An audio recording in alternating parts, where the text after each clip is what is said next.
Good afternoon or good morning. It's good to see all of you. It looks like we have about 107 people, 108 people so far. Well, welcome to this morning's April division meeting. And we're doing the division meeting a little bit different than what we have done in the past. First of all, the first difference is we're doing this as a virtual meeting as opposed to having everybody in the same auditorium. I met with the kind of swing shift people yesterday, the late in the day 4 p.m. group. And I also met with our night shift people last night at 10 o'clock. And so we had a couple of really good sessions. So this time, you all who normally come to the first session in the daytime, you're coming to the last session. So things are a little bit different. Virtual town hall or a virtual meeting, and then we've combined it with the town hall. The president is doing coffee with Kevin this week in a town hall format. And when he recently did it, it went well. And he then asked each of us on admin council to host a series of town halls for our teams. And it just so happened that that request came out a week and a half ago.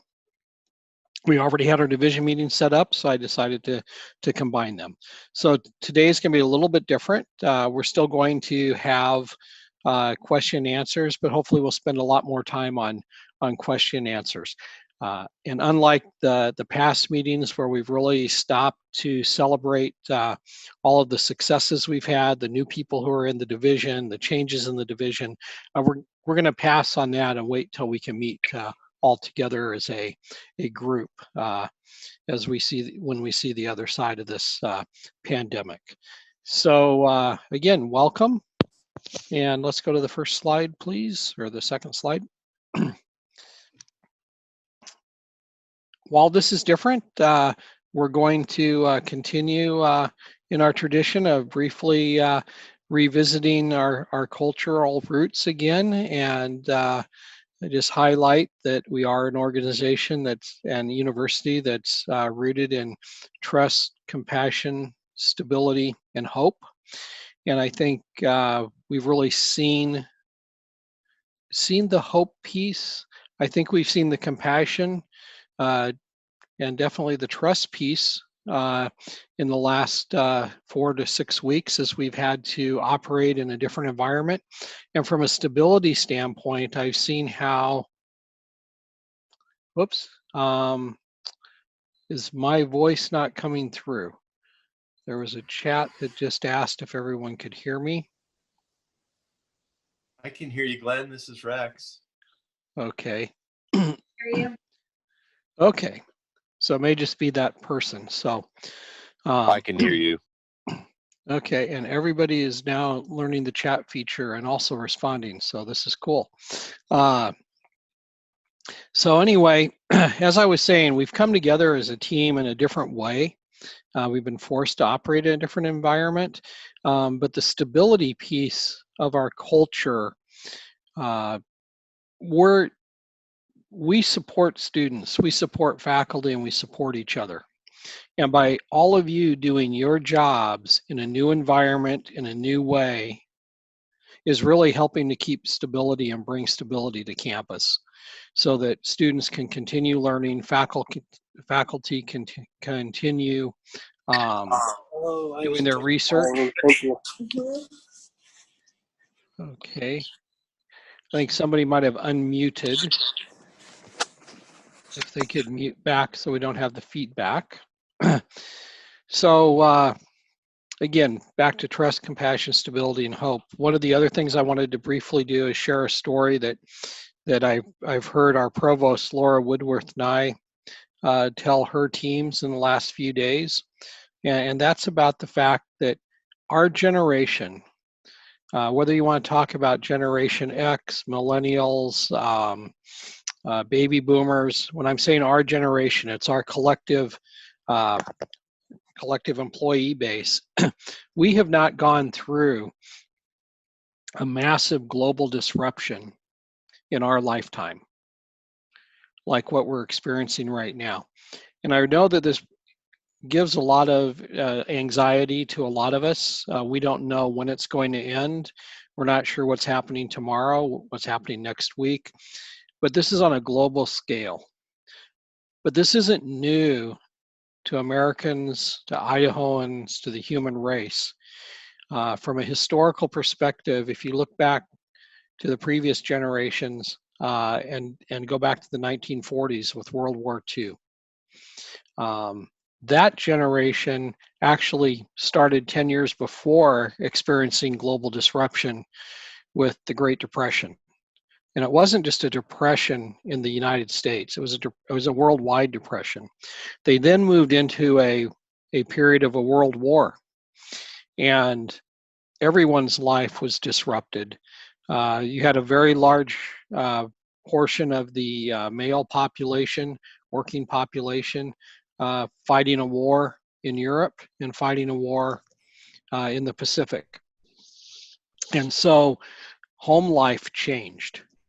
And in many cases, it challenged people to think outside the box. It challenged people to come together.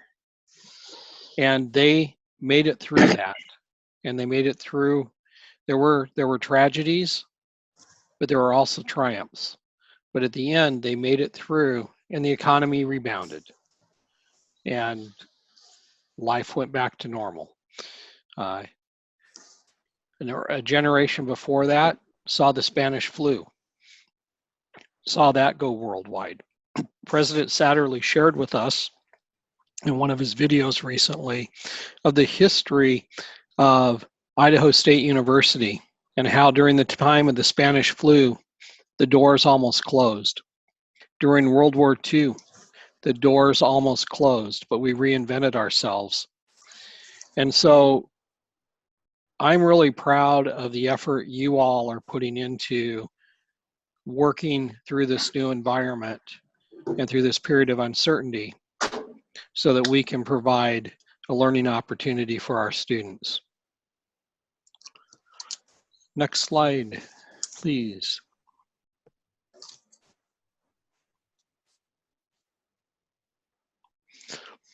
I want to briefly touch on the FY 2020 budget, the 2021 budget development process. I'll speak just very highly to the CEC status. And then there were some questions that came in ahead of time that had to do with budgetary impacts of COVID-19, and I'll address that. Oh, and I forgot at the very beginning to introduce, we have a new person with us in Dr. Rex Force, Vice President of Health Sciences. Rex is joining us, and I'll turn part of the presentation over to him in a few minutes, and then he will be here to answer some of the questions you may have. Rex is basically spearheading all of the medical aspects related to our campus and COVID, also in concert with Dr. Solberg. So in case you wanted to know who Rex Force was, if you didn't know him, and why he's in this meeting, that's who he is, and we'll be calling on him in a few minutes. So in the FY 2020 budget, if you recall in our last meeting, we talked about the fact that we started with I'm sorry, I don't know, this is my third one, so it should have gone much smoother. We have one other guest, and that is Ginny Larimore from the Marketing and Communication Department. Ginny is our moderator, so I should have let her speak before I spoke. And I'm going to stop my presentation for just a moment and ask Ginny to explain how the moderator role works and the options that you all have to participate in this town hall. Ginny? Absolutely. Thank you, Glenn. Hi, everybody. I'm Ginny. So I just wanted to help facilitate questions today. Glenn is our host and will be leading the discussion. I would like to tell you now how to submit questions for the Q&A portion of this town hall meeting. If you hover over, some of you have already used the chat feature, which is awesome. If you hover over your video Zoom screen right now, you'll see some icons at the bottom. And the first one is chat. The one that you need to go to is kind of in the middle at the bottom. So click the chat and you'll get to the chat feature. And I'm going to send a chat to absolutely everyone in the room right now so that you can see that public chat feature. Whoops, 1 second.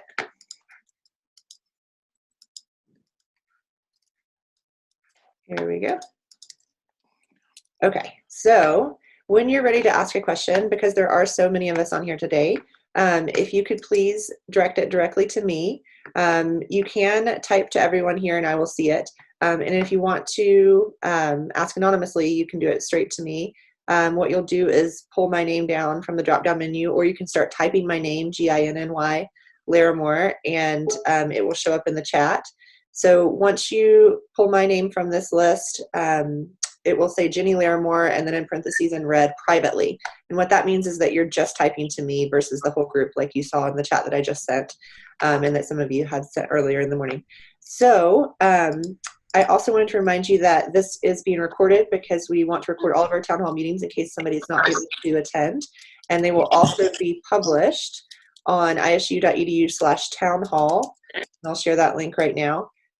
So you can go back in about 24 hours and get the YouTube link for this session as well. And I think that's it from me. Let me know if you have any questions. Thanks, Glenn. Thank you, Jenny. And I apologize for overlooking you at the start, but thank you for getting us back on track. Whoops, I'm muted. Sorry, that was me. I was working on the muting for feedback reasons.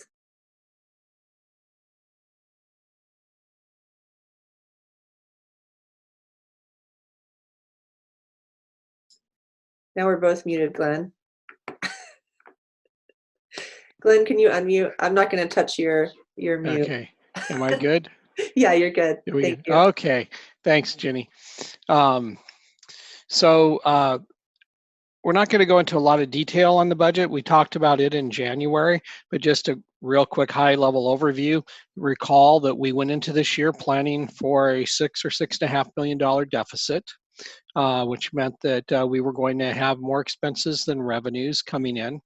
The state board was aware of that. Is there?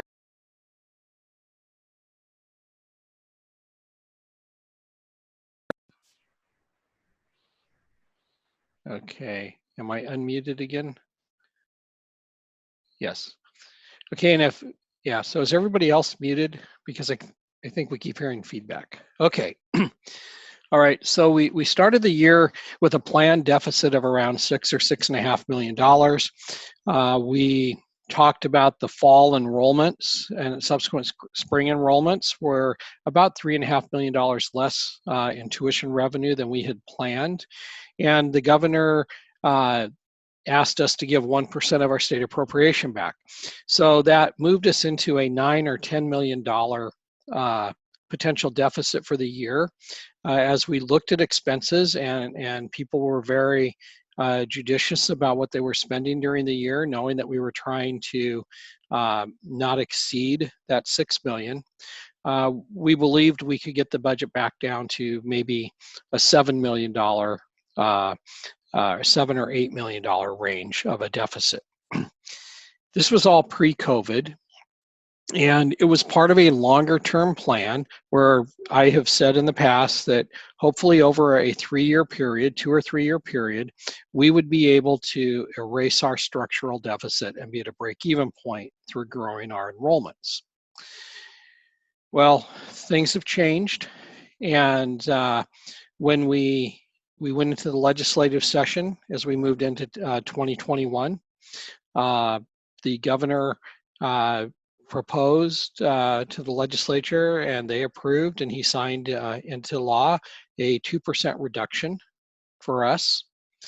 And we also were unable to increase tuition. The proposed CEC adjustment was not fully funded. And so at the end of the day, if you add all of that together, and we looked at what all of the units forecasted for their expenses next year, 6 or 8 weeks ago, we were projecting that we would have, if we didn't do anything, our FY 2021 budget would show an 11.7 or $11.9 million deficit. So it's definitely not going towards zero. In fact, it would be twice, if we did nothing, it would be twice as high as what we were planning this year. So we've asked Leadership Council to go back and look at each of their budgets, each of their units, to see what could we do to come closer to that 6 million or even erase the budget where we were. We also challenged the campus community to give us ideas of how we could reduce the budget. And we had over 300 ideas that came into the budget office, and we're in the middle of processing those as well. I can tell you that this week, Leadership Council has had a couple of very long sessions looking at budget presentations from each unit across campus. We're not ready to share all the results with that yet, but what I can share with you is all of the campus participated, all of the campus units.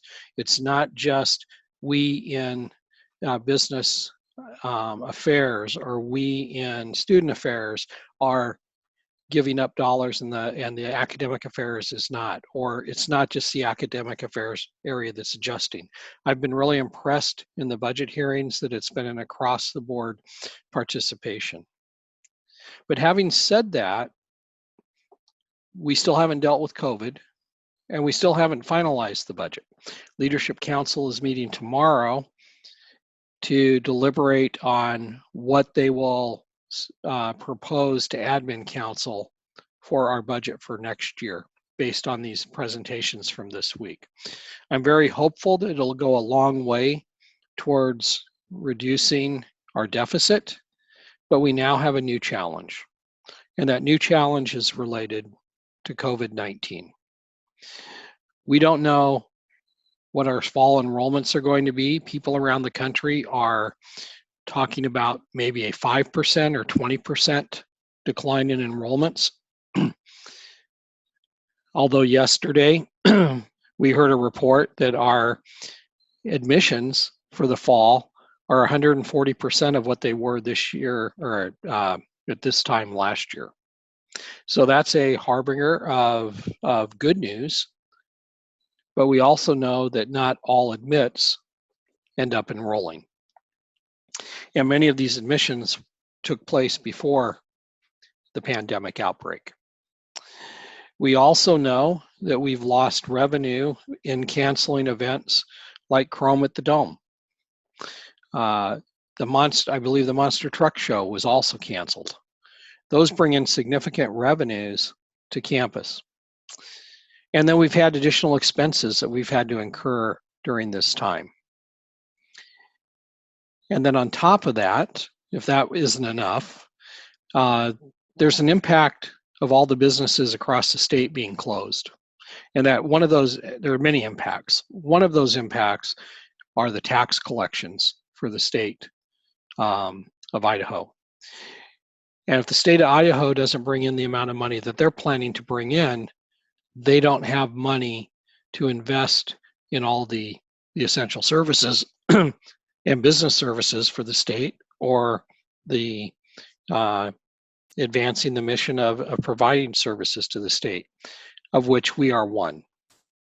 So long story short, and long story short, in that area, we don't know what's going to happen with our appropriations, but the governor has asked us to plan for an additional 5% holdback. So that's $5 million of revenue we may not get next year from the state. So all in all, we have a fiscal challenge with our structural deficit, and we have a fiscal challenge related to COVID. And we're trying to address all of that. But if you add all those numbers together, it's more like 19 or 20 million out of our budget of roughly $250 million. And so we're going to have to go through a series of reorganizations and cuts to address the structural deficit. And then we will have to figure out what we can put together to help reduce the fiscal impact to the institution of COVID. That could be in the form of using reserves. It could be in the form of additional spending cuts, foregoing some of the investments on our campus, and or furloughs.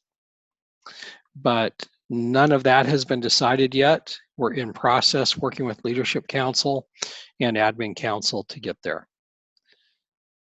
So primarily associated with COVID-19, the budgetary impact, some of the questions I've been hearing from across the division are layoffs and furloughs planned.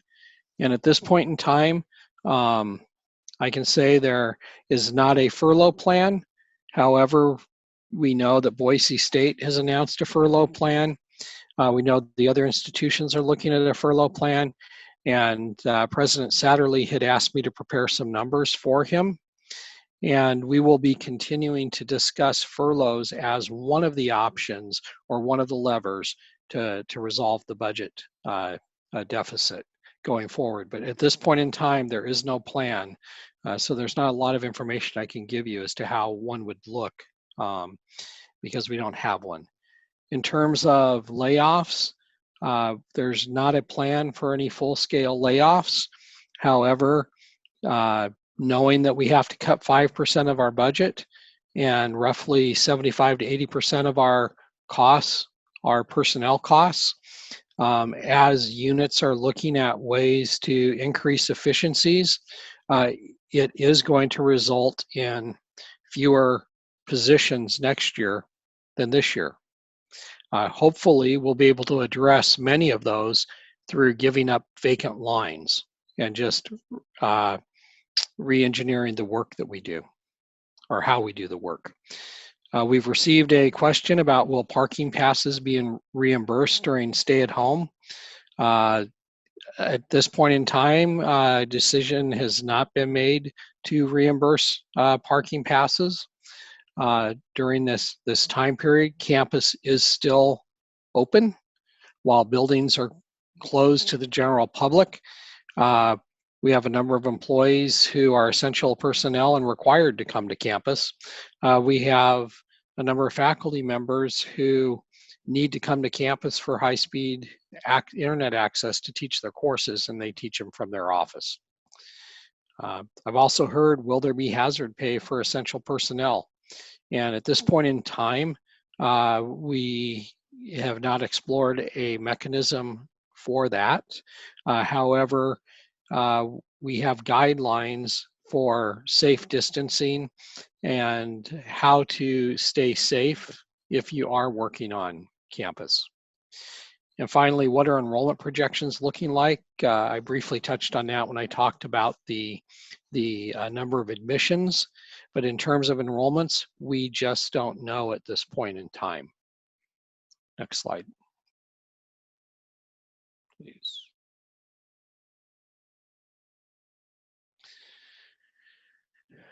So in terms of how do we decide who comes to campus? Essential personnel were defined by the governor.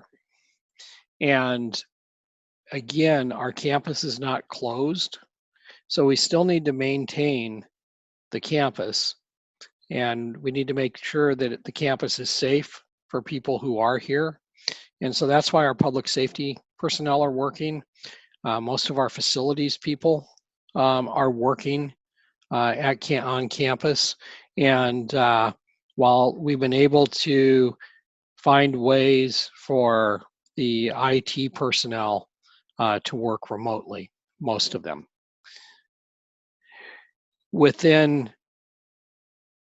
So we have a definition of essential personnel from the state, and then we also have CDC guidelines that talk to us about how to be safe at work.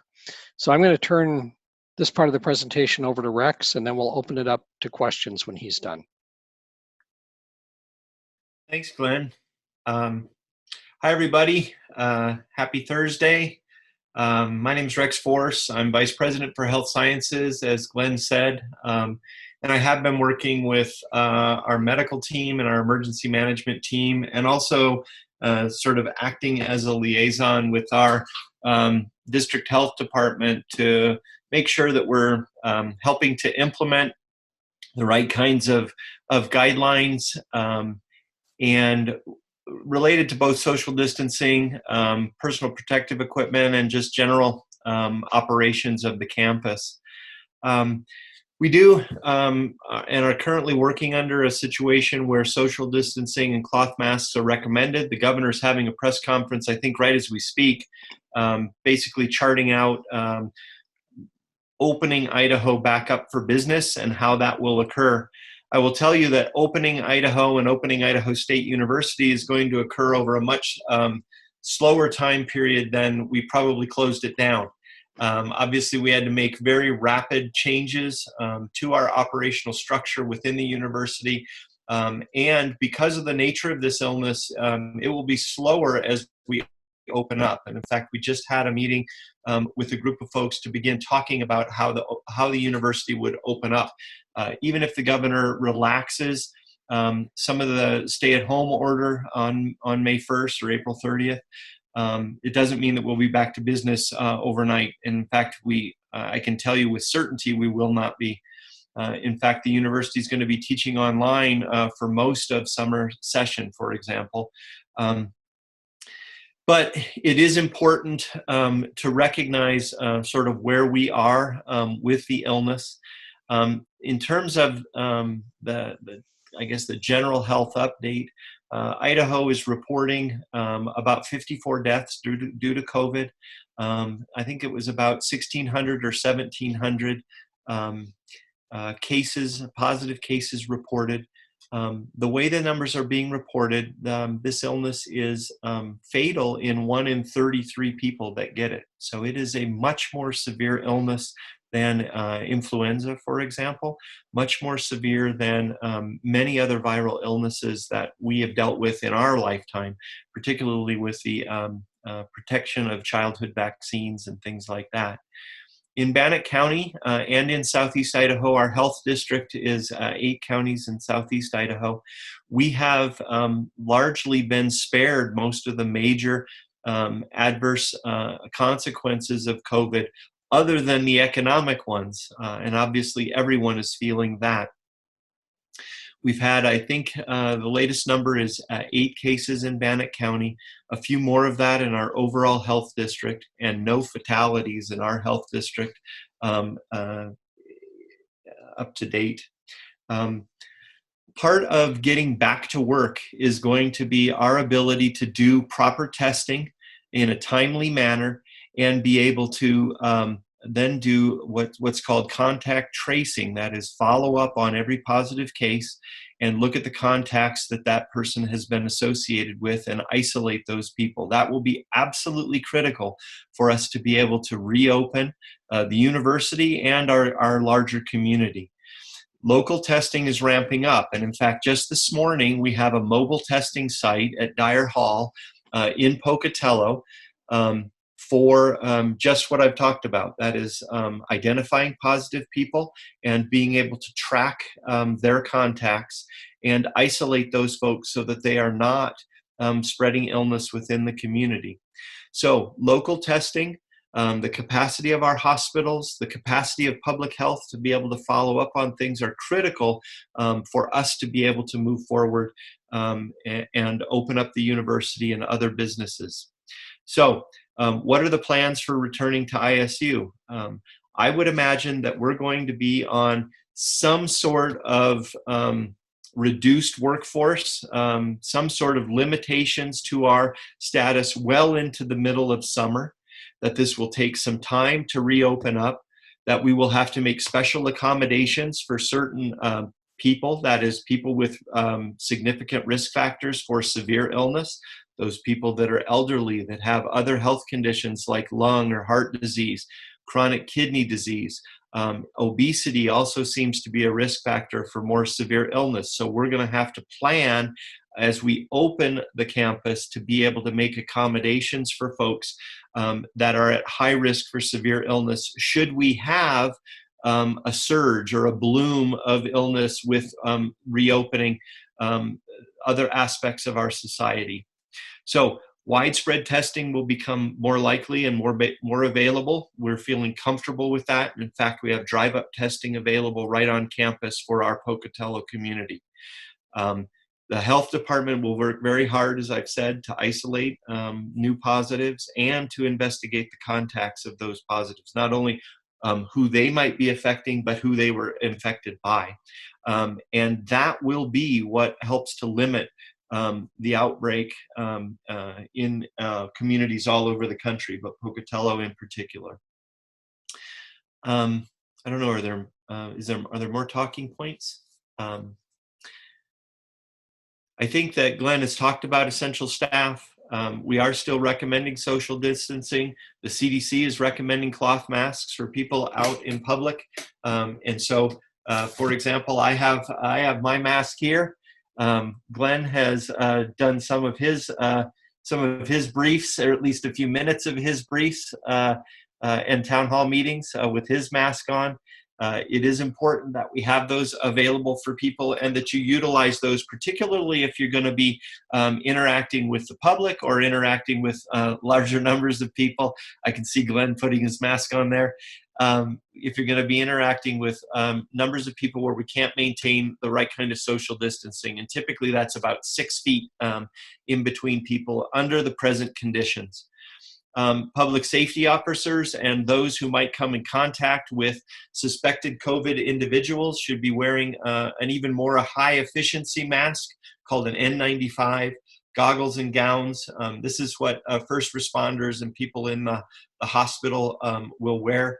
Custodial or maintenance personnel that are working in clinic areas or even in closer contact with one another should be utilizing a mask, and those who are working in an area where there is the care, and usually on campus this is university health, where the care of people with respiratory illness should also be wearing gloves and a surgical mask. Most of our other clinics now on campus are either closed or are only treating emergency cases. And so an example would be our dental clinic. They are only seeing emergency cases right now. They're not doing standard teeth cleaning and things like that. Our dental hygiene clinic, for example, is closed right now because dental hygiene services are not deemed essential at the present time. There is obviously, there are dental emergencies that occur, and we want those people to stay out of the emergency room, and that's one reason our dental clinic is still open for those kinds of cases. I'm going to stay on the call. I'll be here the entire time. So if you have questions about health-related, public health-related, about the illness itself, I'll do my best to answer those. And if I can't answer those, we'll get Dr. Solbrig, who's our physician lead at University Health, to be able to answer some questions. Trevor's putting up on the screen right now some other information about regular work duties and how we've developed some protocols for people to be able to lessen their risk of contracting COVID in the workplace and potentially spreading COVID within the workplace. And that includes mainly social distancing and utilization of masks, frequent hand washing or use of hand sanitizer, and making sure that we're practicing the right kind of personal hygiene. You'll see me, I touch my face a lot, and that's not what I should be doing. We should be not touching our face. We should be washing our hands frequently and making sure that we're avoiding people who are sick. And if we are to become sick with an influenza-like illness, that is fever and cough, body aches, those kinds of symptoms, we absolutely should be staying at home. As I was saying, I'm happy to try to answer any questions. You can shoot those through the chat function, and I'm happy to stand by and answer questions with Glenn and others on the call. Glenn, this is Nancy. Could I just make a quick couple statements about the table that was just put up? Sure. So I was just going to say this is something that EHS put together, and it's just some guidelines both from OSHA and from CDC on essential personnel and some guidance along with risk classifications. And this will be made available to supervisors and to anybody, and that questions could come back to EHS if you have questions on it. And just wanted to throw that out. And then also, I just wanted to talk for just one moment on the face masks and just say that you see that it's listed here in many of these boxes here. And so those face masks, we call them cloth face coverings. They're not actually personal protective equipment, but they are designed, like Rex said, to help limit that spread. But you wear them mainly to protect the people who are around you, who you are with, when you can't maintain that social distance. And CDC is recommending it, and we're seeing them in grocery stores, so we are working to make those available. So EHS will be working with Marcom on getting that information out on how to obtain the face mask, how to make some, like Glenn's got his bandana mask on, and how you should take care of it, take it off, put it on, take it off, and all that information. So I just wanted to let you know. And we do have, EHS does have some face masks available now, some of those cloth face coverings. We've ordered some, Marcom has ordered some additional face gaiters, and we do have some more on order, but we can also make our own. I'm gonna make one out of a t-shirt this weekend. So more information will be coming on that. Oh, good. How are you? Okay. Thank you, Nancy. I'll turn it over to you, Jenny. Thanks, Nancy. I didn't know you were here. Appreciate you chiming in and giving that additional detail. Okay. All right. I'm going to start with the ones for Rex in case he has another meeting. The first one is, sorry, I'm scrolling here. Are employees who have been coming to campus every day since COVID started and continue to come to work every day going to be, oh, I'm sorry, this one is for Gwen, going to be included in furlough plans? We do not have a furlough plan at this point, so there's not a lot I can answer as to what a furlough plan looks like. I do know that the president has shared with us at Admin Council that if we have a furlough plan that, or in any furlough plan, he believes there should be some sort of tiered process so that the higher paid employees are taking more days than lower paid employees. That's really the only information I have about a potential furlough plan at this point. Okay. Who do we contact at EHS for masks for essential personnel? The supervisors, I believe, would work with Nancy. Is that correct with you? Well, I think at this point, I think maybe supervisors and then maybe go up to the director, or if each department could have a contact person to work with us. So let your supervisor know, and the supervisors can take it up to whoever your AVP or executive team member is, and we can coordinate from there. What are the requirements to the testing being done on campus? So there are a couple of different ways to be tested on campus. If you have a physician's order, the physician can, or a mid-level like a nurse practitioner or a PA, can send an order, and folks can then just drive up and they will be tested if they have that order. If people are concerned about them being ill or a family member being ill and they don't have a doctor's order, they can actually call the district health department and they will walk you through a few questions, and then we'll be able to authorize testing at the drive-up testing centers. So you can call the public health department's COVID line, or you can work through your private physician. And then the third way to do it is to interact with our university health staff. And so if someone thinks that they need to be tested or a family member should be tested, they can reach out to any of those three mechanisms and be able to then do drive-up testing up at Dyer Hall. You actually enter like you're going into the Performing Arts Center and drive by the back side of Reed Gym and then turn in, and it's on that east side of Dyer Hall. There will be signs and cones if people think that they or family members need to be tested, or if you want to refer friends or other people who may be exhibiting symptoms of COVID.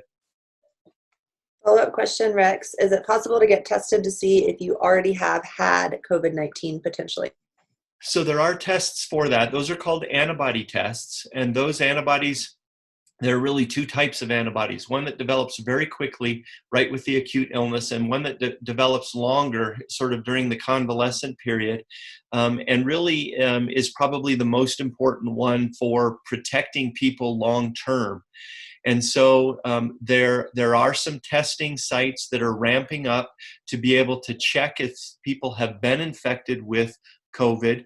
It's a little tricky to do because there are other coronaviruses that many of us have likely had. These are viruses that can cause a syndrome like the common cold. Obviously, COVID-19 is more severe in a small percentage of people than the common cold is, but there's to be able to differentiate on those antibodies between the less severe coronavirus and this coronavirus is a little tricky. So laboratories are working that out right now so that we then can be very specific and be able to say, yes, you had COVID-19 and you're likely to be protected moving forward. That testing is coming and will likely be widespread as we move along in this pandemic process. Rex, follow-up question. What is the true accuracy of this testing? I've heard about 30% have a false negative result. So there are several different testing methodologies that are out there, and I don't know the details of each and every one. Most of the testing is looking for the DNA or the RNA from the virus itself. So false positives would be very rare. False negatives do sometimes occur.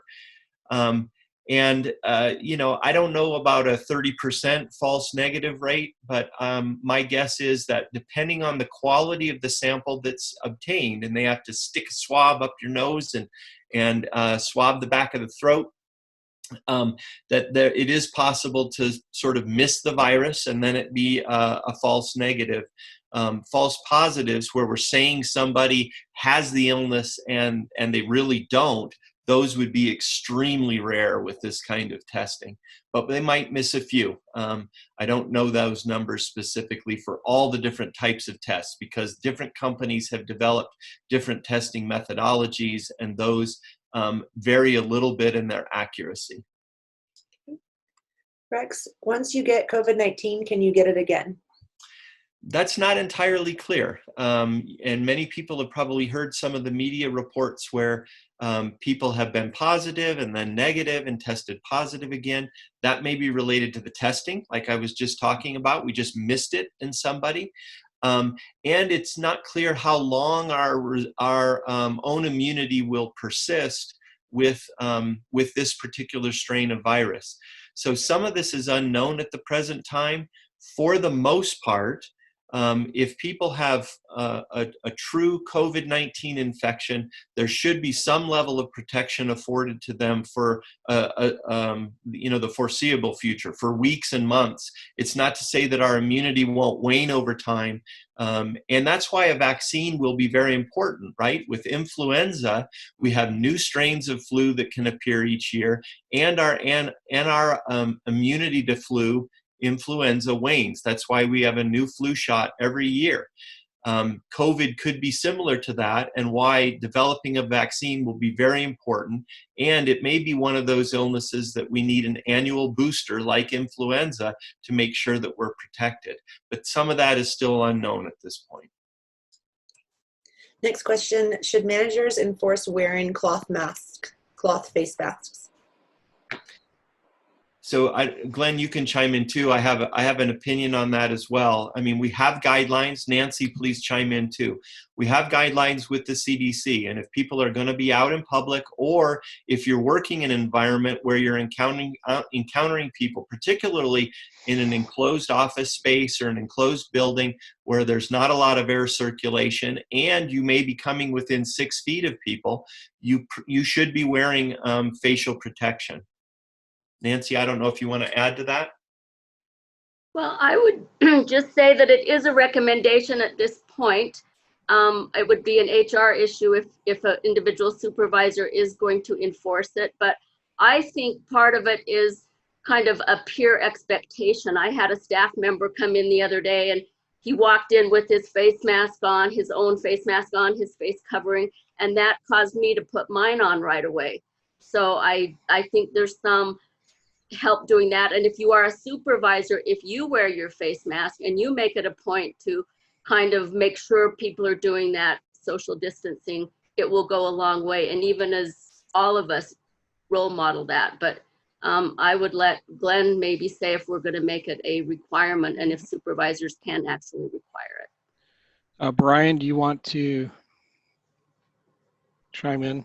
I think right now we're really appreciative of the guidance that Nancy has helped compile with Finance and Business Affairs and Trevor, as they've compiled all those guidelines for how to help all of our teams be as safe as possible in the workplace. So we are not planning on disciplinary action and things of that nature. If employees start to be reckless in terms of the safety of those around them, that's something maybe we'd have to talk with managers about later on. But right now, we're just really appreciative for the guidelines that we can all adopt and use to help keep all of our teams as safe as possible.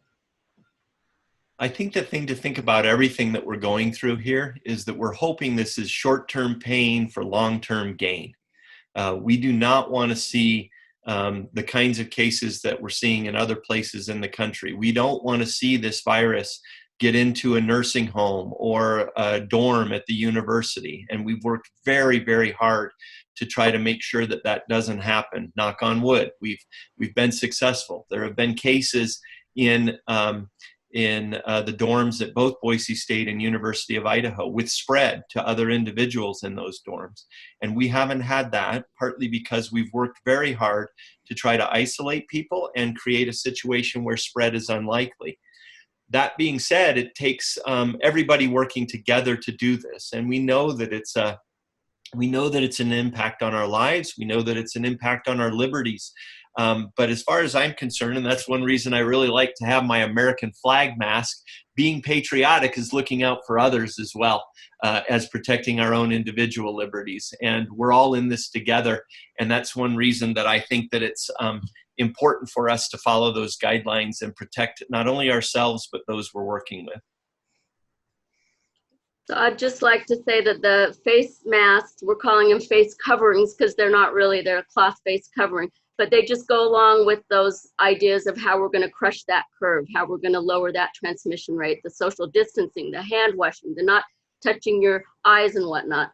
So it's all part of that. And then I did want to just give a shout out to Jen Parrott, who really did put together that nice table. We all worked on it, but she professionally put that together. So it is an EHS and Office of Finance and Business Affairs project. So, and I think that tool will be very helpful in its final form.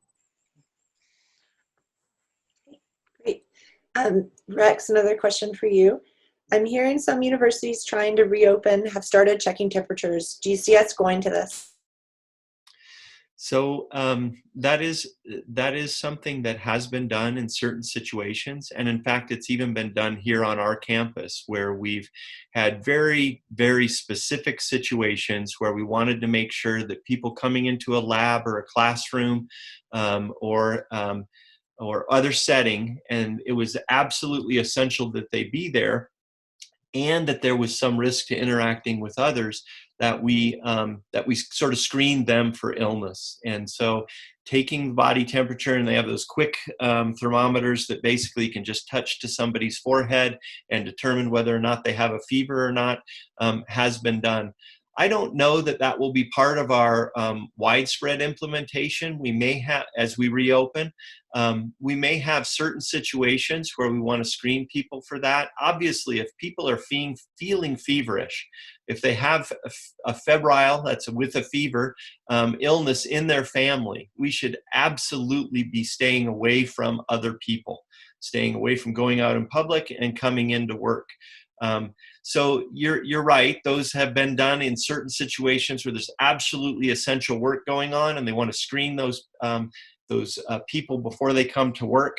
But I think that we can do that kind of monitoring ourselves, and as long as we're being judicious and being sort of trustworthy and contributing to the greater good, and keeping ourselves isolated from others, we probably won't have to implement things like that. But there have been situations where we've done it on this campus, and certainly other employers have done it on a much more widespread basis. Okay. Next question: are regular flu and colds? Have you seen reduction in numbers because of what we're doing now? Yes, these efforts that people are contributing to have decreased the numbers of colds and of influenza.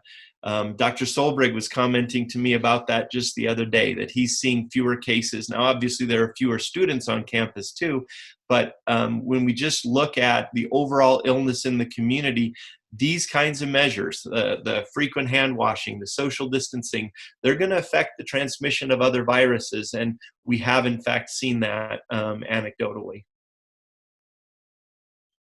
So it's working. It's working in other ways. Thanks, Rick. And I'm going to turn this question over to Glenn. Okay, Glenn, are there talks about offering early retirements to some to save on the budget? That is one idea that has come forward through many venues. The state of Idaho, state statute prevents early retirement plans or incentives. We have looked at could we do something along these lines, but at this point in time, there's nothing on the table for that, and there would be significant challenges to overcome since it is in state law that we can't do this.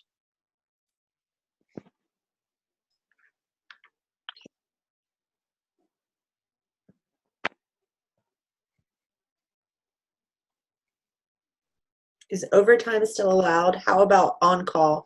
Can we still get paid for being on call? Facilities department is on call every weekend.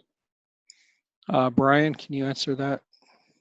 Those on-call shifts can continue as normal based on the work needs for facilities. The State Division of Human Resources and State Division of Financial Management, as many of you may be aware, have put out some pretty strong cost savings guidelines for all state agencies that have asked all agencies to cease overtime if at all possible. So we have been trying to cut that back and make sure that we are having very limited, if possible, no overtime expenses as requested by the state. But as far as on-call shifts for those emergency services, by all means, we can continue those shifts as needed for the safe and efficient operations of our facilities. Okay. Next question: how will the budget situation affect student tuition? I'm sorry, Ginny, you cut off. It affects student Tuition. Well, right now for the upcoming school year, the legislature, the governor, and the state board and our presidents all agreed that we would not raise tuition for next year. Of course, that was pre-COVID.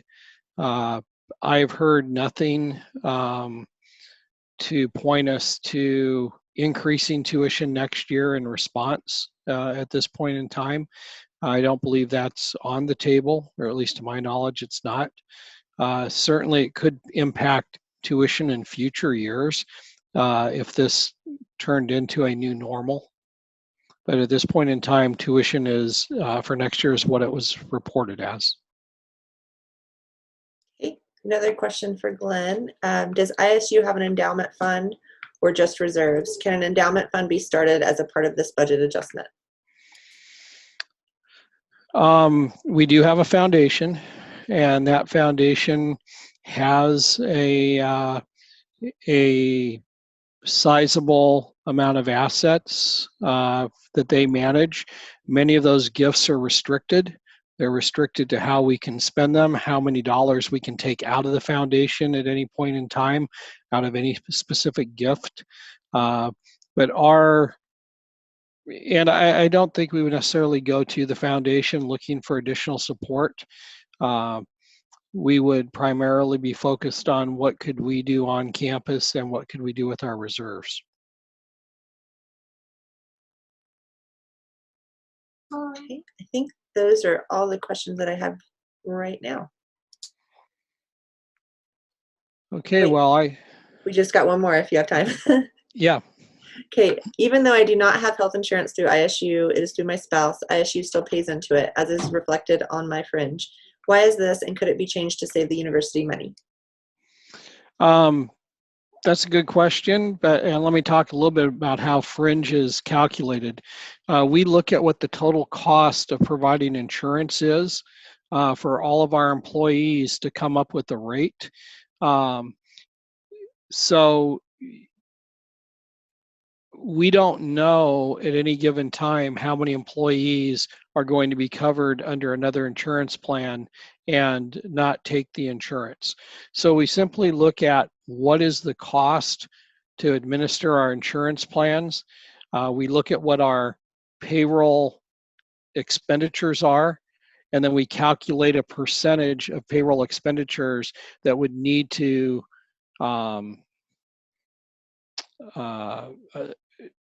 cover that pool of cost for the insurance to come up with a rate.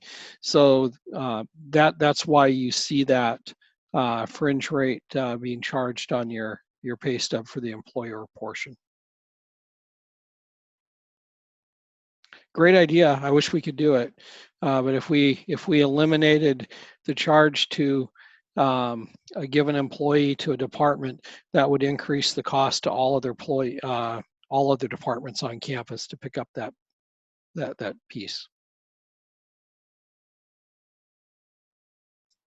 Okay, I don't see any other questions right now, Glenn. All right. Well, thank you for your time today. If you do think of any questions, please forward them to your supervisor or up the chain of command, up to your AVP, or send them directly to me. Or you can also send them to finance@isu.edu.